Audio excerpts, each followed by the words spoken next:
Bismillahirrahmanirrahim. Assalamualaikum warahmatullahi ta'ala wabarakatuh. Hamdan wa syukran lillah amma ba'du. Yang saya hormati dosen pengampu mata kuliah pembelajaran fikih Bapak Dr. Ades Kiai Haji Abdul Hayy Imam MAG yang semoga Allah muliakan. Perkenalkan, nama saya Apip Abdul Latif dari kelas PAI 6B. Di sini saya akan menyampaikan sedikit pembahasan tentang fikih sholat. Yang pertama yaitu pengertian dan dalil wajib sholat. Pengertian sholat adalah berhadap hati kepada Allah sebagai ibadah dalam bentuk beberapa perkataan dan perbuatan yang dimulai dengan takbir dan diakhiri salam serta menurut syarat-syarat yang telah ditentukan syara. Kemudian yaitu dalil yang mewajibkan sholat terdapat dalam Al-Quran surat Al-Baqarah ayat 43 yang artinya, dan dirikanlah sholat, keluarkanlah zakat, dan tunduklah atau ruku bersama orang-orang yang ruku. Kemudian syarat-syarat sholat, yang pertama beragama Islam, selanjutnya yaitu sudah balik dan berakal, kemudian suci dari hadas, kemudian suci seluruh anggota badan, pakaian dan tempat, kemudian menutup aurat bagi laki-laki yaitu antara pusar sampai lutut, dan perempuan semua seluruh badannya kecuali muka dan telapak tangan, kemudian menghadap kiblat, kemudian mengetahui mana yang rukun dan mana yang sunnah. Selanjutnya yaitu rukun sholat, yang pertama niat, kemudian takbiratul ihram, kemudian berdiri tegak bagi yang mampu dalam sholat fardu. Adapun ketika sakit itu boleh berbaring atau duduk. Kemudian membaca Al-Fatihah pada setiap rakaat, kemudian ruku dengan tumaninah, i'tidal dengan tumaninah, kemudian sujud dengan tumaninah. Selanjutnya yaitu duduk di antara dua sujud dengan tumaninah, kemudian duduk tasyahud akhir dengan tumaninah, kemudian membaca tasyahud akhir, kemudian membaca sholawat kepada Nabi pada tasyahud akhir, kemudian membaca salam yang pertama, selanjutnya yang terakhir yaitu tertib atau berurutan.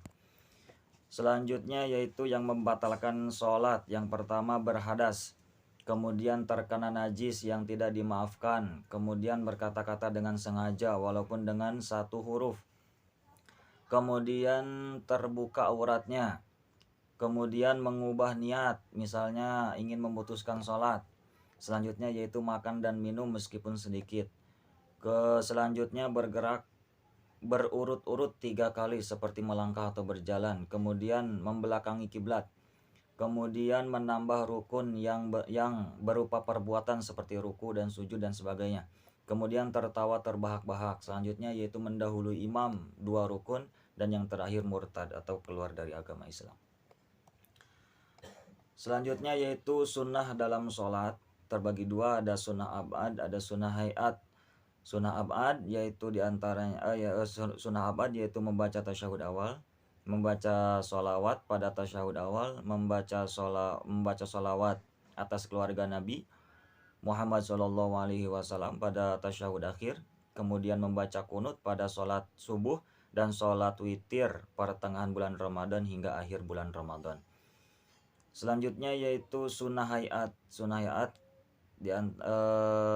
yang pertama yaitu mengangkat kedua belah tangan ketika takbiratul ihram, ketika ruku dan ketika berdiri dari ruku.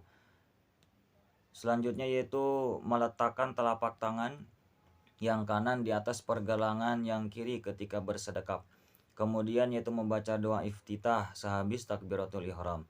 Kemudian membaca ta'awudz ketika hendak membaca Fatihah. Kemudian membaca amin sesudah membaca Fatihah, membaca surat Al-Quran pada 2 rakaat pertama sehabis membaca Fatihah, mengeraskan bacaan Fatihah dan surah pada rakaat pertama dan kedua pada salat maghrib, isya, dan subuh selain makmum atau bagi imam.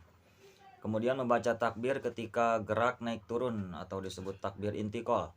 Kemudian membaca tasbih ketika ruku dan sujud, kemudian membaca sami Allahu liman hamidah ketika berdiri dari ruku, dan membaca Rabbana lakal hamdu ila akhirih ketika i'tidal. Kemudian meletakkan telapak tangan di atas paha waktu duduk bertasyahud awal dan akhir dengan membentangkan yang kiri dan menggenggamkan yang kanan kecuali jari telunjuk. Kemudian duduk iftirosh dalam semua duduk sholat. Kemudian duduk tawaruk atau bersimpuh pada waktu tasyahud akhir. Kemudian membaca salam yang kedua dan yang terakhir yaitu memalingkan muka ke kanan dan ke kiri masing-masing waktu membaca salam yang pertama dan kedua. Kemudian makruh dalam sholat. Yang pertama menaruh telapak tangannya di dalam lengan bajunya ketika takbiratul ihram. Selanjutnya yaitu menutup mulutnya rapat-rapat. Selanjutnya terbuka kepalanya. Kemudian bertolak pinggang. Kemudian memalingkan muka ke kiri dan ke kanan. Kemudian memejamkan mata, kemudian menengadah ke langit atau kemudian menahan hadas, kemudian berludah, mengerjakan sholat di atas kuburan, kemudian melakukan hal-hal yang mengurangi kekhusyuan sholat, itu makruh dalam sholat. Kemudian hal-hal yang mungkin dilupakan ketika yang terlupakan itu kefarduan, maka wajib diulangi dan melakukan sujud sahwi. Apabila yang dilupakan itu sunnah abad, maka tidak wajib atau tidak perlu diulangi dan harus melaksanakan harus melakukan sujud sahwi. Terus yang ketiga, apabila yang dilupakannya sunnah hayat, maka tidak perlu diulangi dan tidak perlu sujud sahwi, karena sujud sahwi itu hanya hukumnya sunnah. Kemudian, dalam agama Islam perlu diketahui bahwa kedudukan sholat itu sangat tinggi. Di antaranya merupakan ibadah terpenting karena merupakan perkara kedua dalam rukun Islam setelah mengucapkan syahadat. Kemudian sholat juga merupakan ciri orang yang bertakwa dan mukmin. Kemudian sholat juga sebagai tiangnya agama. Kemudian sholat adalah amalan yang pertama dihisab di hari kiamat. Kemudian ikatan terakhir yang terlepas dari agama yang bila hilang, maka hilanglah agama. Kemudian sholat merupakan sarana untuk mengingat Allah. Kemudian sholat merupakan pencegah perbuatan keji dan mungkar serta untuk memohon pertolongan. Dan kemudian harus tetap dilaksanakan walaupun bermukim atau dalam perjalanan, baik waktu damai maupun waktu perang. Kemudian konsekuensi meninggalkan sholat sebagai berikut. Banyak sekali hadis atau pendapat-pendapat para ulama terkait konsekuensi bagi seorang yang meninggalkan sholat. Ada sebagian hadis atau pendapat yang mengatakan bahwa yang sengaja meninggalkan sholat hingga habis waktunya adalah kafir dan murtad, keluar dari agama Islam, maka diwajibkan baginya untuk segera bertaubat dari kekufurannya tersebut.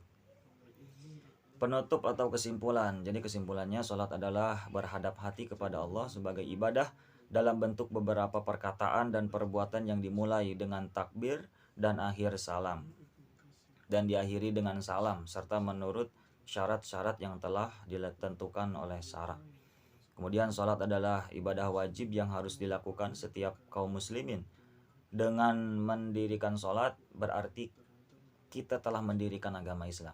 Kemudian dalam sholat kita harus mengikuti tata cara yang benar dan telah diatur dalam syara agar sholat kita diterima oleh Allah Subhanahu wa Ta'ala.